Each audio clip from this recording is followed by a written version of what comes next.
We're going to go, okay, I tell you what we're going to do. We're going to take line 3. And how are you doing? Is this Pauline? Yes, it is. How are you doing tonight, Daryl? We've heard from Mount Pearl North. We might as well hear from Mount Pearl South. Yes, absolutely, and that's why I called. And first of all, Daryl, I just want to say that any time I hear of an investment of any kind happening in the city of Mount Pearl, I think it's a good thing. And I certainly welcome the investment which was spoken of tonight. But that being said, and I don't mean to rain on anybody's parade, but, you know, the issues that have been raised over the last number of months by parents, by students, by teachers in Mount Pearl, and certainly by myself, which I've raised, as you know, in the House of Assembly on several occasions. I've called in on all the talk shows and all the various media. The announcement which was made tonight really does little to nothing to address any of those issues. Mm-hmm. And so, you know, it's great to come on and talk about these investments. And like I said, I support them. But, for example, I heard, and I didn't write them down, I was driving when it was on. I heard something like 3 million or 3-point-something million for electrical upgrades at Mary Queen of the World, another 3-point-something million for electrical upgrades at Morris Academy, just as by way of example. Now, Mary Queen of the World had absolutely zero to do with this Mount Pearl school reorganization. There was zero change. Morris Academy, there was a minor impact there in terms of they went from a K to 4 to a K to 5, which I think that some people at Morris would argue, and a lot of people would argue is a good thing, but again, really had no impact on the issues which were raised. Mm-hmm. And if we're talking about electrical upgrades, these are safety issues in my mind, and these are things that should be done anyway, regardless of any school reorganization. Yeah, but in a neighborhood school situation, right, in a situation in neighborhood schools, I know, because I had the same thing in the small school that my kids went. At least when the electrical upgrade comes in, you know that the school is safe and there's a school in the neighborhood.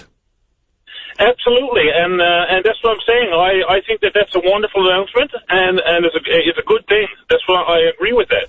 But the point I'm making, though, is that the schools really which were impacted here, that have lives turned upside down here, was really the Mount Pearl Intermediate, Mount Pearl Senior High situation, and then the Newtown and the St. Peter's Elementary situation. These announcements for these other two schools are things that need to be done anyway. I'm glad they're being done, but they have nothing to do with the issues that were raised. The extension to St. Peter's Junior High, that's been in the works for quite some time. That was happening anyway. That's really nothing new.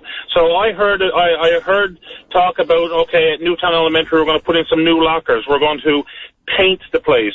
Mount Pearl Senior High, we're going to put in some new windows and so on. Well, these are maintenance things that need to be done and should have been done long ago and need to be done anyway. So while I applaud the announcement and I support the announcement, the point I'm making is let's not pretend that somehow by making this announcement that all the other issues are going to go away, because it's really solving little to none of the issues that have been presented. And that's the point I want to make. Let's not confuse these two issues. This is a totally separate issue. It's a positive thing. Certainly the whole concept of doing some planning now for St. Peter's Elementary for the future, that's a positive thing, something that should have been done a number of years ago. This is something that was put on the table by the school council at St. Peter's Elementary a number of years ago, which got ignored year after year after year, and now we find ourselves in the situation we're in today because of it being ignored.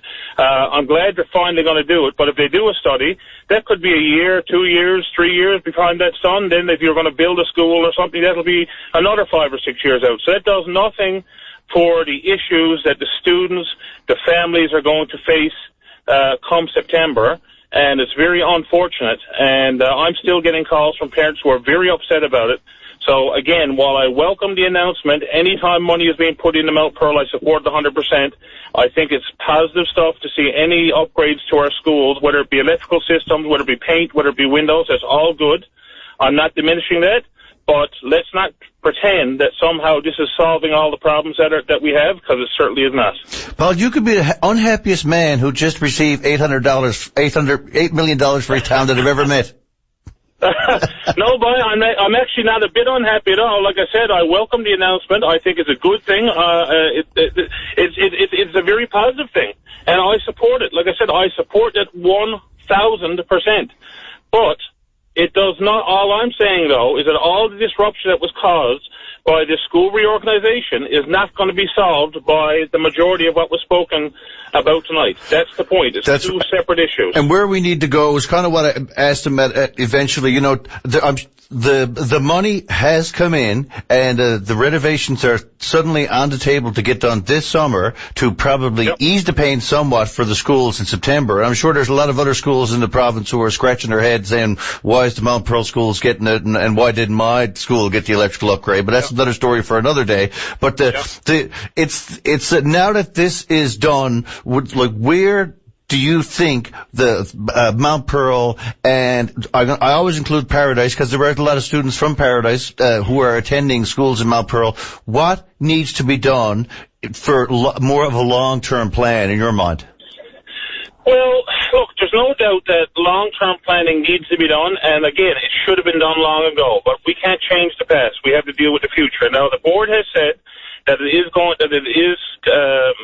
looking at putting a high school system in Paradise. And if that happens, that's certainly going to alleviate all the strain, a lot of the strain which we have in Mount Pearl and our high school system and so on. Mm-hmm. And that's, quite frankly, is the reason why I believed that there was a capital solution. I still believe there would be a capital solution at Mount Pearl Senior High, for example, to put a couple of modular classrooms there that could have alleviated the pressure they currently have until the Paradise system, until Paradise had their own high school, and that could have done them without causing all the disruption between the other two schools. I also believe that a capital solution could have and should have been found for the Morris Academy and the Newtown. Sorry, not Morris Academy. The St. Peter's Elementary and the Newtown Elementary situation that you have.